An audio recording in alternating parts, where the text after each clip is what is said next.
Hi, I'm Chris Vosbeek, Habitat for Humanity of Minnesota's Executive Director. Hi, I'm Kristen Score, the Development and Communications Manager here at Habitat for Humanity of Minnesota.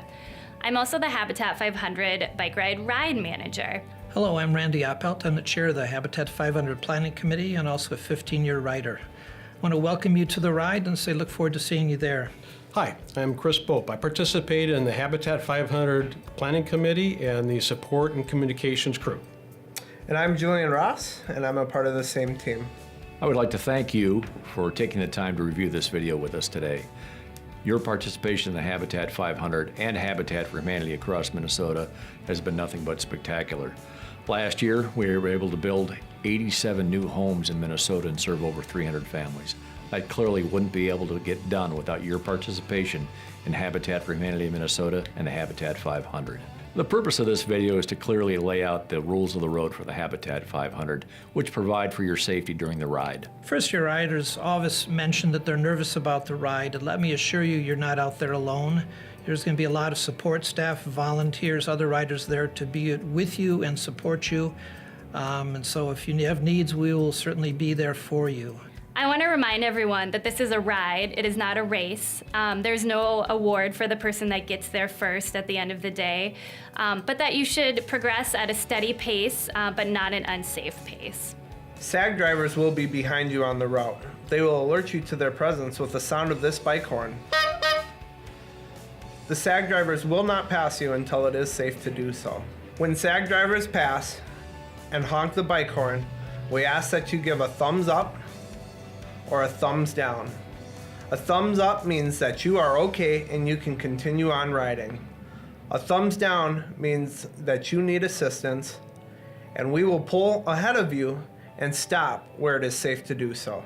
It's just really important that you take care of yourself and know your limitations. We also have a comment that when it's not fun, you're done. It seems a little light, but this is not supposed to be a horrible, grueling experience for you. We want to make sure that if you've reached your limit for the day, that you go ahead and sag in. You can call a hotline or wave down a vehicle as it comes by to get you to the next rest stop or to get you into the end of the ride. This is a SAG ticket. You can find the SAG ticket next to the whiteboard and first aid kit at our gathering place each evening. You can put your name, rider number on this ticket to let the safety and communications team know that you are unable to ride a certain portion or all day of the next day. Occasionally people get off route. I know it's happened to me.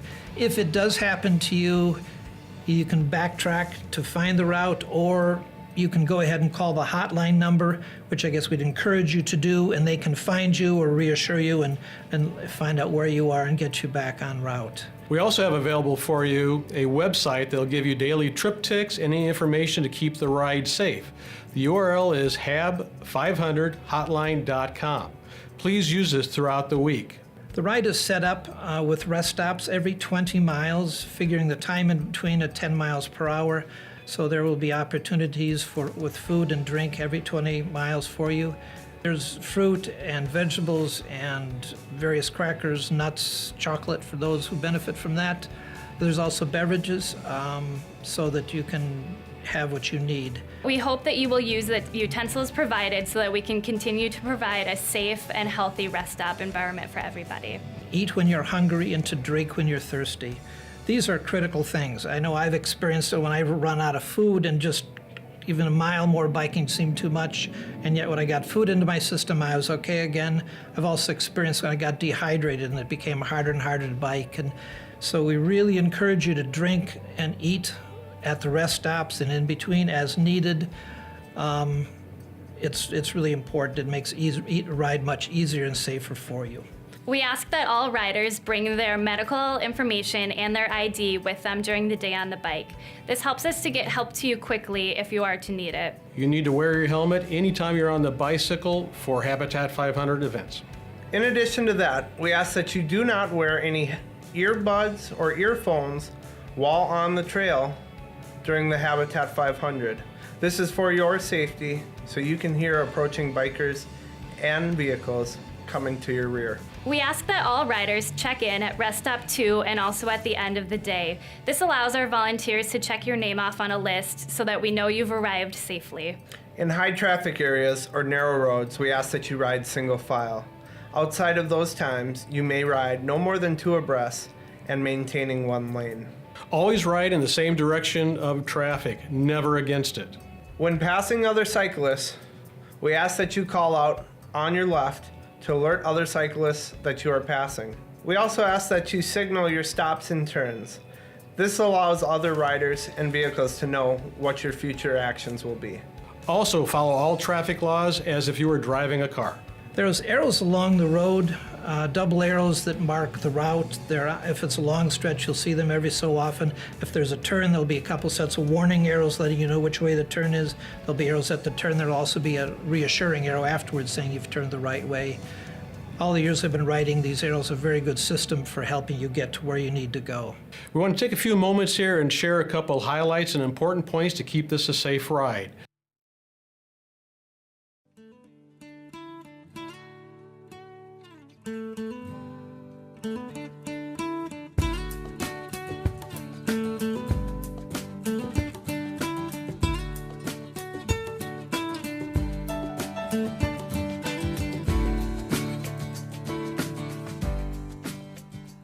Every day, more and more people are discovering the benefits of bicycling.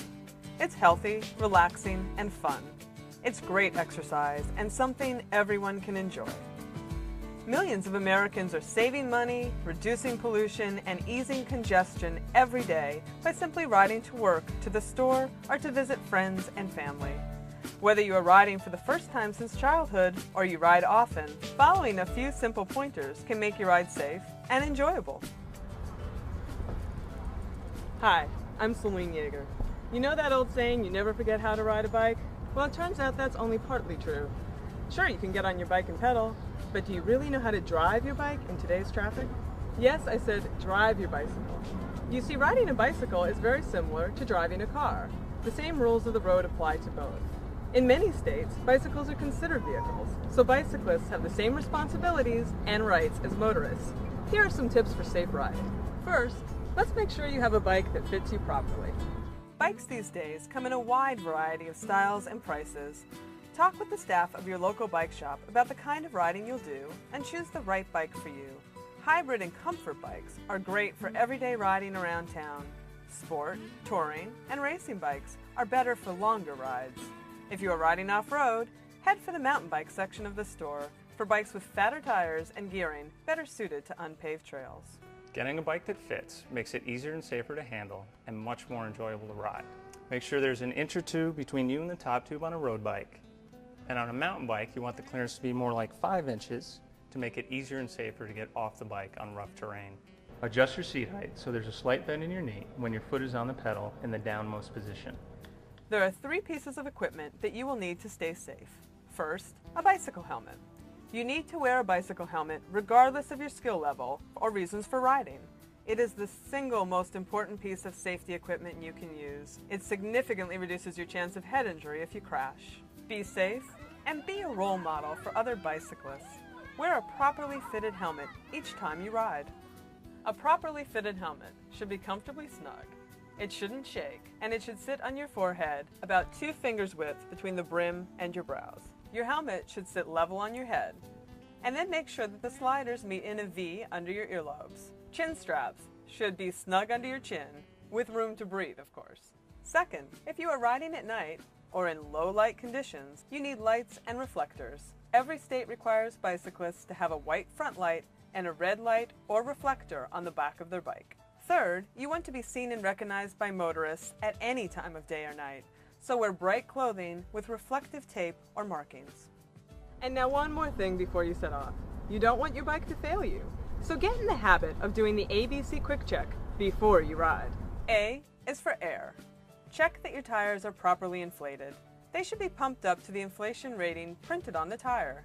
Many bicycle pumps come with a pressure gauge, so you can make sure they're properly inflated. Low pressure tires can easily puncture. B is for brakes. Check that your brakes are working. Your brake lever shouldn't come closer than a thumb's width to the handlebar. Your wheels should spin freely when the brakes are off. C is for the cranks, chain, and cassette.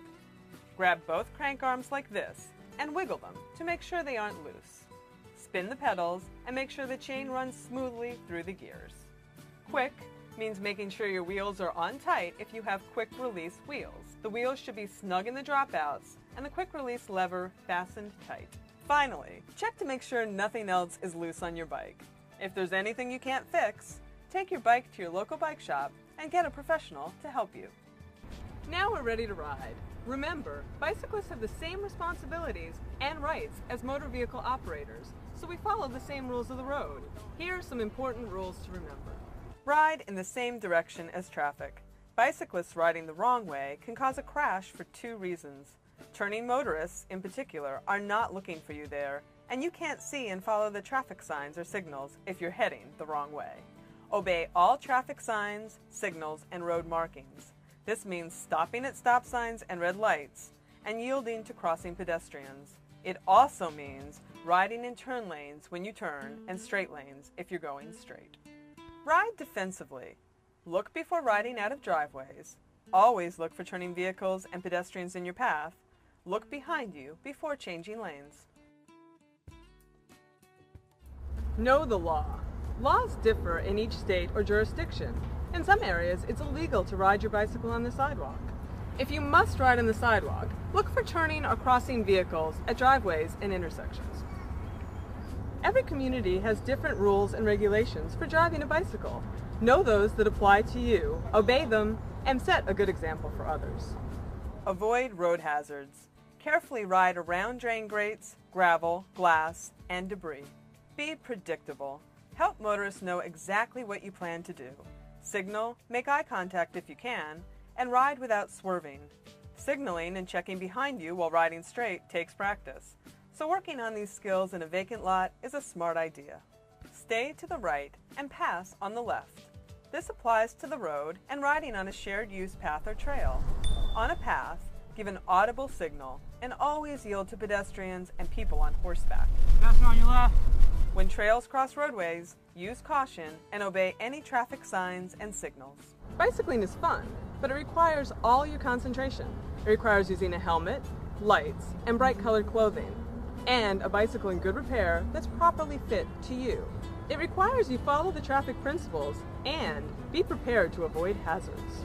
This film was produced by the League of American Bicyclists with support of the National Highway Traffic Safety Administration. I'm Celine Yeager. Ride safe.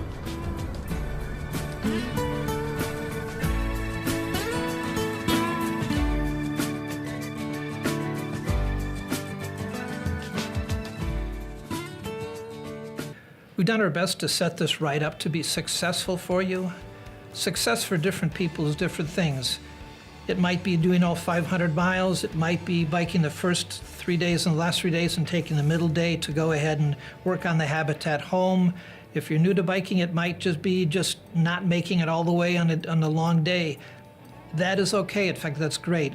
We just want each person to feel very successful. At the end of the week, we want them to be proud of their accomplishment and tired, but not so totally wiped out that they don't want to come back again. What we want to do is have you become part of the Habitat family and join us in future years as well. One last point we want to share with you. Make sure to follow all instructions and direction from Habitat 500 staff. We want to make sure this is a safe ride for you and see you later this summer.